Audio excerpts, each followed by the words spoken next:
En junio de 2025 pudimos ver cómo la Fuerza Aérea israelí destruyó varios F-14 iraníes. Las imágenes circularon de inmediato por todo el mundo, pues se trata de uno de los aviones más icónicos y populares de nuestra cultura global. Es difícil encontrar a alguien que no haya visto Top Gun y que sepa que Maverick volaba un F-14. Lo más probable es que mientras escuchas esto en tu casa haya algún póster o modelo de un F-14. Pero al margen del conflicto, la conversación alrededor del avión renació.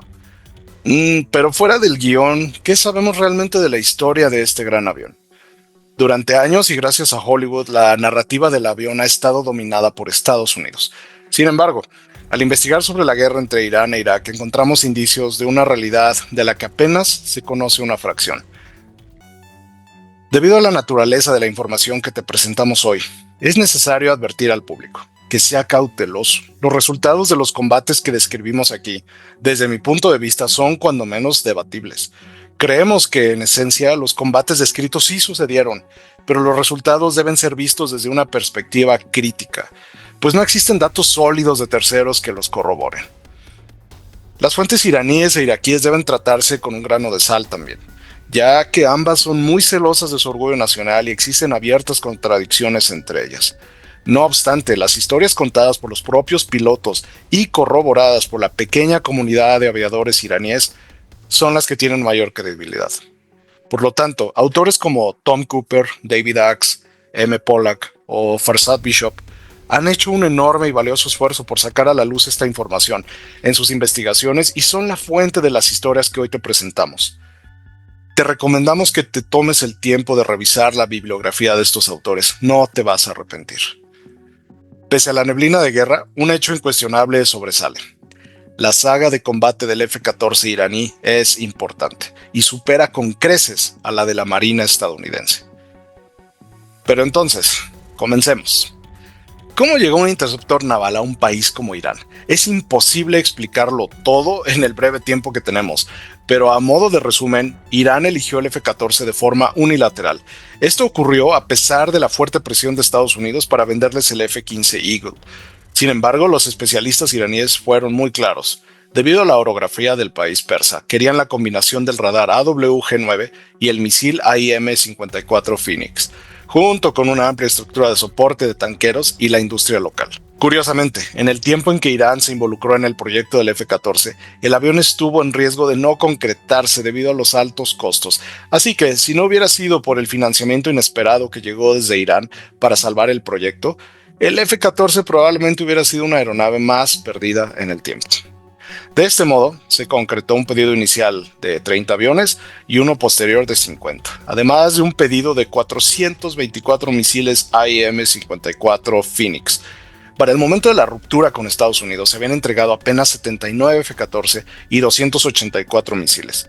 Posteriormente, Irán recibiría otros 40 misiles Phoenix en el marco del escándalo Irán-Contra, pero eso es harina de otro costal. Ahora, a causa de la revolución y para el momento en que la guerra con Irak estalló, en septiembre de 1980, la operatividad del F-14 iraní estaba bastante degradada. Esto se debió a los embargos y sobre todo a que muchos pilotos huyeron al extranjero y a las purgas internas contra muchos de los pilotos que se quedaron en Irán. El régimen comenzó la guerra con 77 Tomcat supervivientes, la mayoría fuera de servicio, un puñado de pilotos realmente capacitados y apenas 80 técnicos competentes para darles mantenimiento. El nuevo régimen llevó a cabo terribles purgas en la Fuerza Aérea, atacando a quienes señalaban como los pilotos del Shah. Apresaron, torturaron, condenaron a muerte y en muchos casos ejecutaron a pilotos con experiencia invaluable.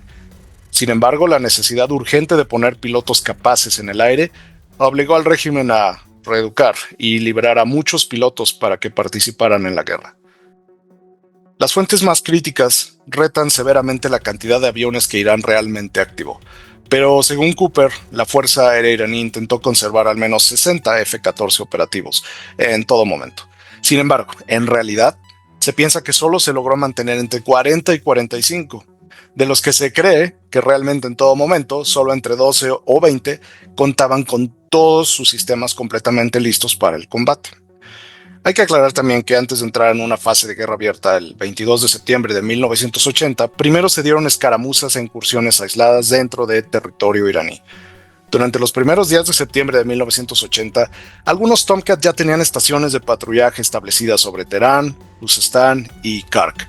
Sin embargo, para cuando la guerra comenzó a escalar, muchos pilotos de F-14 aún seguían presos y muy pocos F-14 habían regresado a un estado operativo.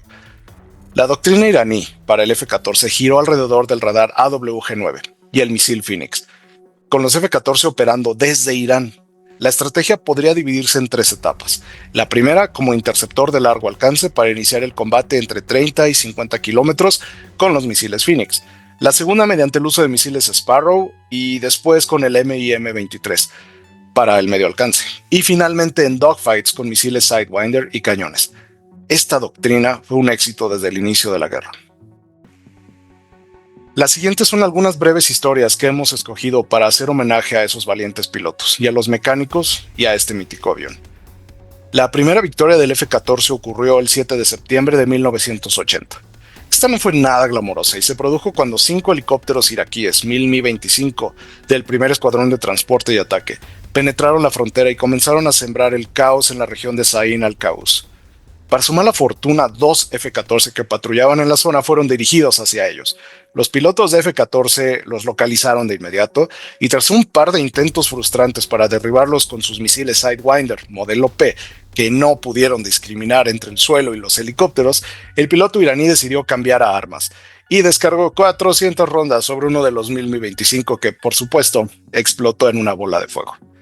Esta fue la primera victoria del F-14 sobre cualquier aeronave y se dio un año antes de que la Marina estadounidense celebrara su primer derribo sobre el Golfo de Sidra.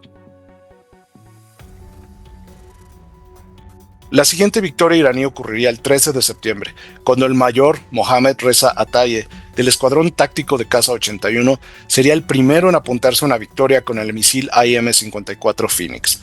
Ataye tenía órdenes de romper las rutas de ingreso de aviones de reconocimiento iraquíes, así que esperó y esperó, casi hasta quedarse sin combustible, hasta que por fin el blanco adecuado apareció. Este resultó ser un MiG-23 MS, que se convertiría en el primer avión de la historia en ser derribado por un misil Phoenix.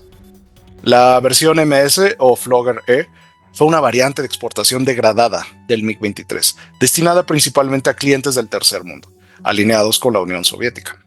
Su función específica era servir como un interceptor básico aire-aire y en ocasiones como un avión de ataque a tierra limitado.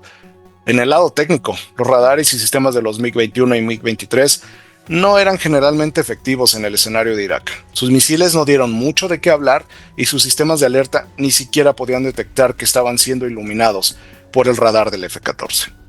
Mientras que los F-14 iraníes no estaban degradados, siendo la única diferencia con sus contrapartes de la Armada estadounidense la velocidad de la transferencia de datos entre los misiles Phoenix y el radar, que era menor por un milisegundo y que jamás afectó el desempeño de los F-14, al menos en este escenario. Otra ventaja fue el sistema de detección de amigo o enemigo Combat Tree, que permitía al radar del F-14 identificar el tipo de avión enemigo. Por su lado, los pilotos iraníes habían recibido el mejor entrenamiento que se pudo obtener en Estados Unidos. Su doctrina era completamente la de una fuerza aérea occidental, una ventaja que irónicamente rindió dividendos para Irán. En el lado humano, el desempeño de combate de los miembros de la Fuerza Aérea iraquí durante todo el conflicto, salvo en ciertas excepciones, se califica de mediocre a malo.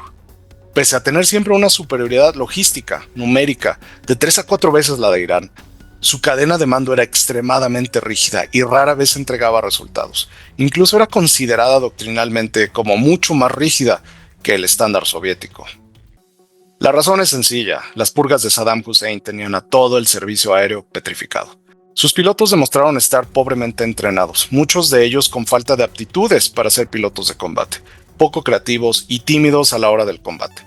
Muchos huían a la menor señal de peligro, carentes de habilidades básicas, lo cual se reflejaba en una marcada inefectividad y en todo el espectro de operaciones.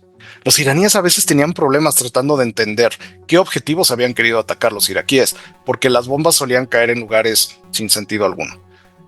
De igual modo, los soviéticos estimaban que menos de la mitad de los pilotos que ellos entrenaban tenían las habilidades para formar parte de un regimiento de caza rusos.